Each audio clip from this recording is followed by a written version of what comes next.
Bonjour les gens, j'ai avec moi la décision de la ministre des Postes et des Télécommunications qui a été publiée le 26 novembre 2019, déterminant les conditions et règles d'exploitation de la ressource USSD pour l'accès à la plateforme nationale d'agrégation des communications électroniques. En clair, la ministre met en place un service qui permet aux entreprises et aux particuliers de proposer leurs services à toute personne possédant un téléphone, qu'il soit Android ou pas. Pour mieux comprendre de quoi il en retourne, nous allons passer aux définitions.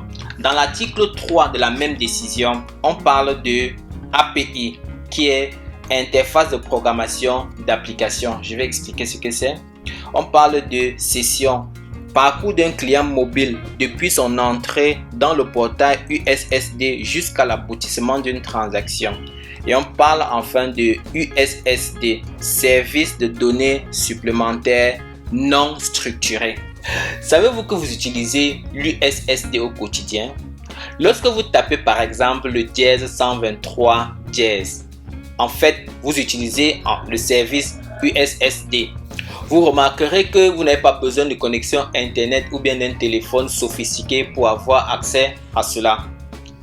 Lorsque vous tapez le dièse 123 dièse, en fait, vous ouvrez une session. Si c'est pour consulter votre solde, le solde de votre crédit, lorsque vous aurez terminé, la session sera terminée. D'où la définition de parcours d'un client mobile depuis son entrée dans le portail USSD jusqu'à l'aboutissement d'une transaction.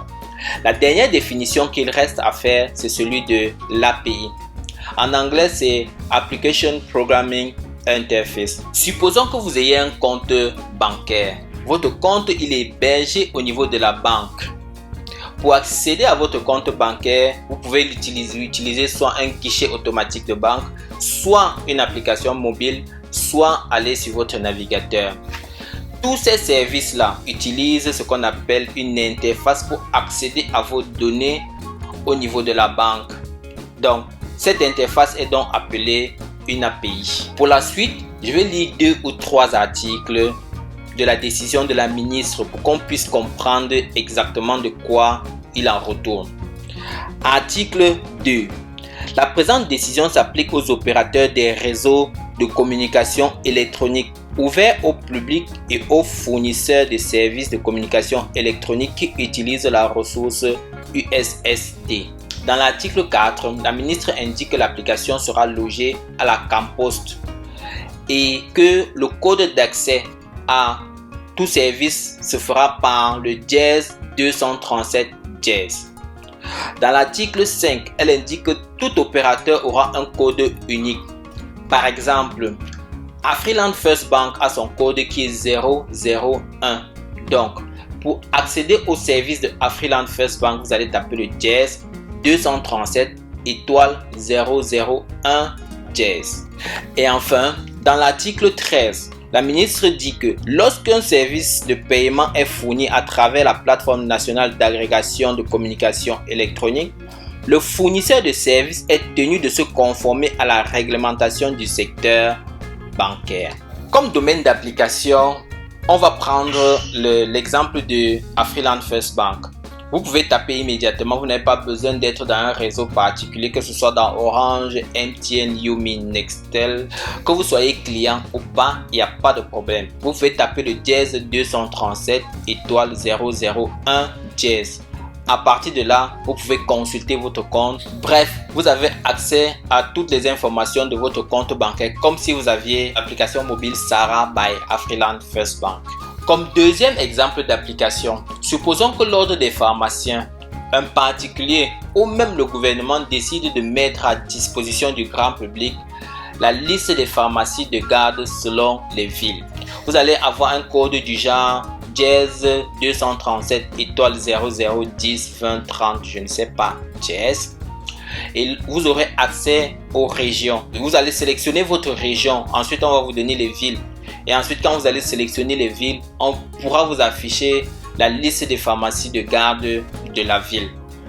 Voilà un exemple concret. Maintenant, parlons des avantages et des inconvénients. Comme avantage, j'ai pu en noter 2.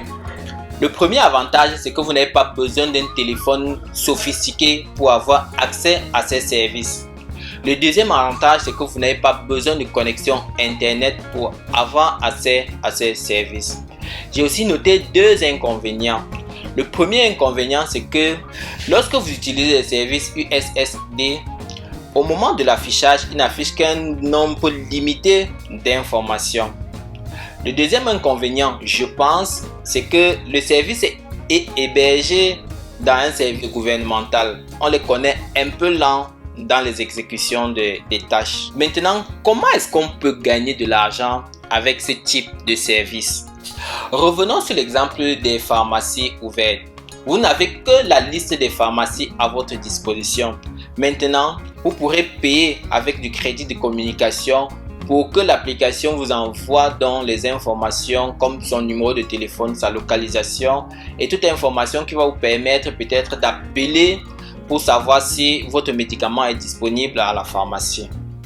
Le deuxième domaine d'application que je pense, c'est quoi? Supposons qu'au lieu d'envoyer votre matricule au 80-70 pour vérifier si votre enfant est admis ou refusé à un examen, le gouvernement ou bien le ministre mettait en place ce type de service ou même un particulier de manière à ce que un utilisateur puisse taper le dièse 237 étoile 0010 dièse et avoir accès à la liste. Et la seule information qu'on pourrait lui demander, c'est son code d'examen. Lorsqu'il va taper son code d'examen, il pourra payer 100 francs, 50 ou quoi que ce soit pour qu'on lui affiche s'il a été admis ou pas. Donc, on pourrait réduire considérablement les coûts de 250 que chaque enfant paye pour accéder à son statut en utilisant les services USSD. Maintenant que le code dièse 237 dièse est disponible, est-ce que le gouvernement ne pourrait pas voir tous les opérateurs de mobile money aujourd'hui pour qu'ils puissent utiliser cette plateforme pour qu'on puisse faire nos retraits Orange Money, MTN Mobile Money et autres mobile money? Ça pourra permettre à ce qu'on puisse transférer facilement de l'argent d'un compte à un autre. Aujourd'hui, pour transférer l'argent d'un utilisateur Orange vers un utilisateur MTN, vous êtes soit obligé de payer des frais supplémentaires, soit d'aller retirer et d'aller déposer dans le compte de cette personne. Dans tous les cas, c'est très gênant. Alors que si tout le monde utilisait le code USSD dièse 237, un, les transactions seront moins élevées et deux, ce serait plus fluide pour quelqu'un qui serait dans un autre réseau de communiquer avec quelqu'un qui est dans un autre réseau. Ça, c'est une ouverture.